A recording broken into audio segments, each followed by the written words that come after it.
The Council is now ready to proceed to the vote on the draft resolution before it. I shall put the draft resolution to the vote now. Will those in favor of the draft resolution contained in document S/2017/1060 please raise their hand?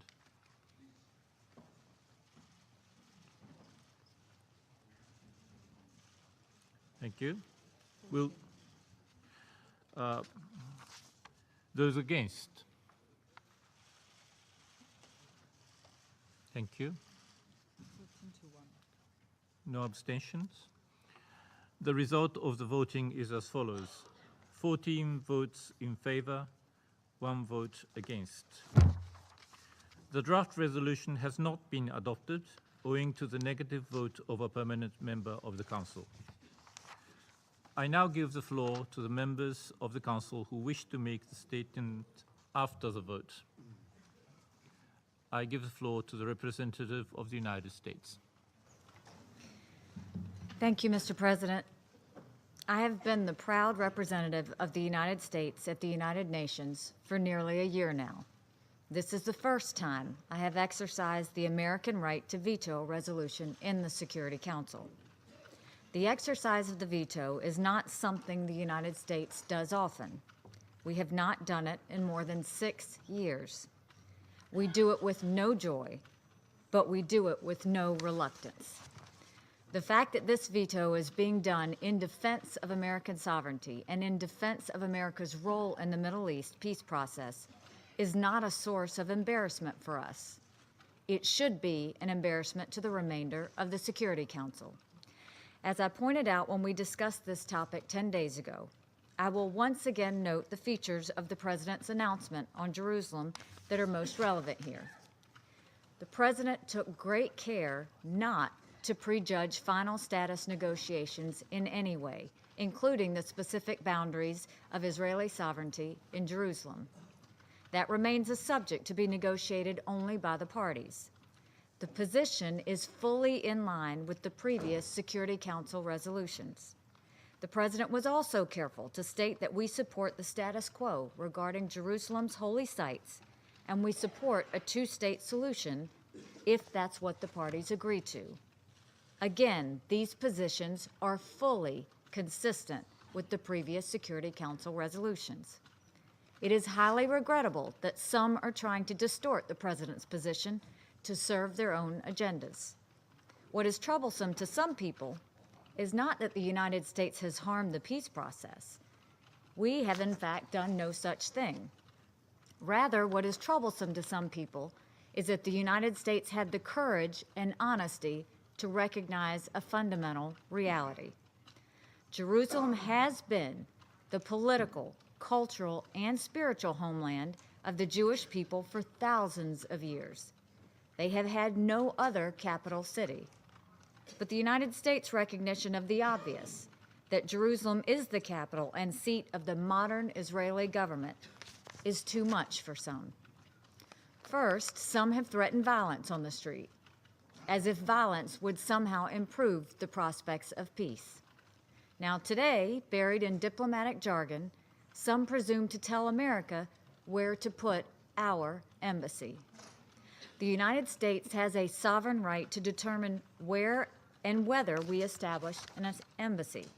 I suspect very few member states would welcome Security Council pronouncements about their sovereign decisions, and I think of some who should fear it. It's worth noting that this is not a new American position.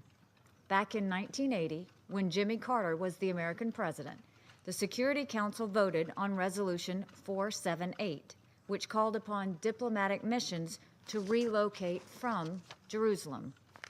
The United States did not support Resolution 478.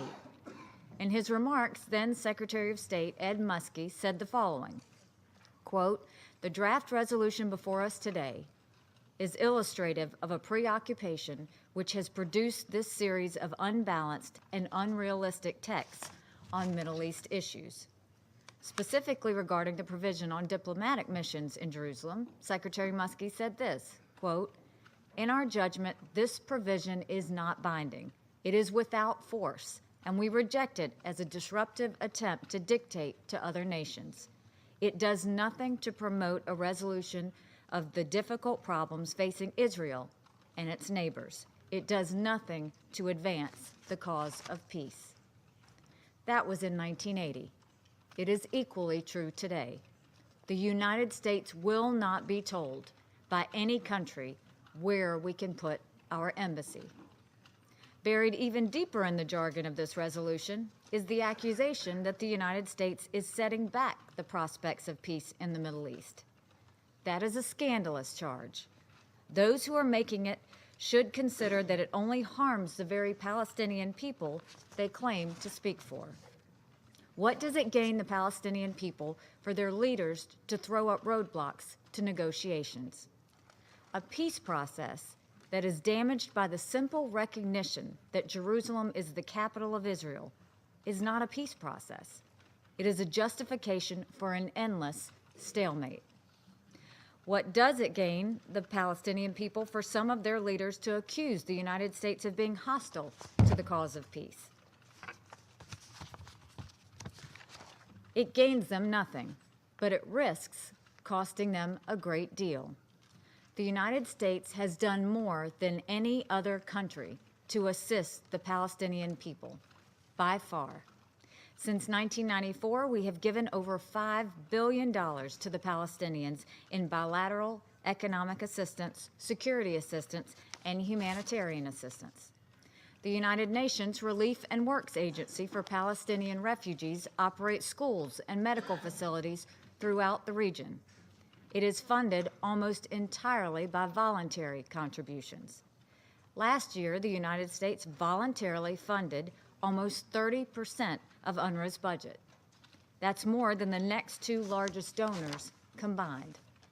And it's vastly more than some of the members of this council that have considerable financial resources of their own. I'll be blunt. When the American people see a group of countries whose total contributions to the Palestinian people is less than 1% of UNRWA's budget, when they see these countries accuse the United States of being insufficiently committed to peace, the American people lose their patience.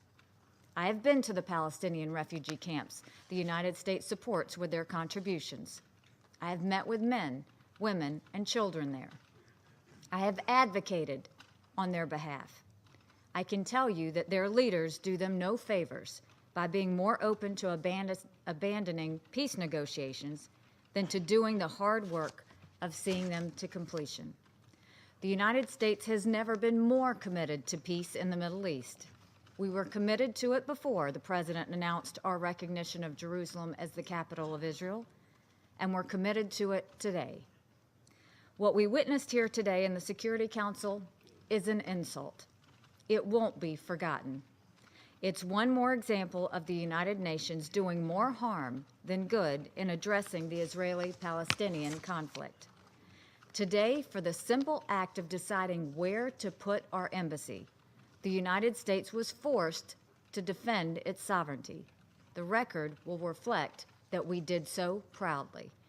Today, for acknowledging a basic truth about the capital city of Israel, we are accused of harming peace. The record will reflect that we reject that outrageous claim. For these reasons, and with the best interests of both the Israeli and the Palestinian people firmly in mind, the United States votes no on this resolution. Thank you. I thank the representative of the United States of America for her statement. I now give the floor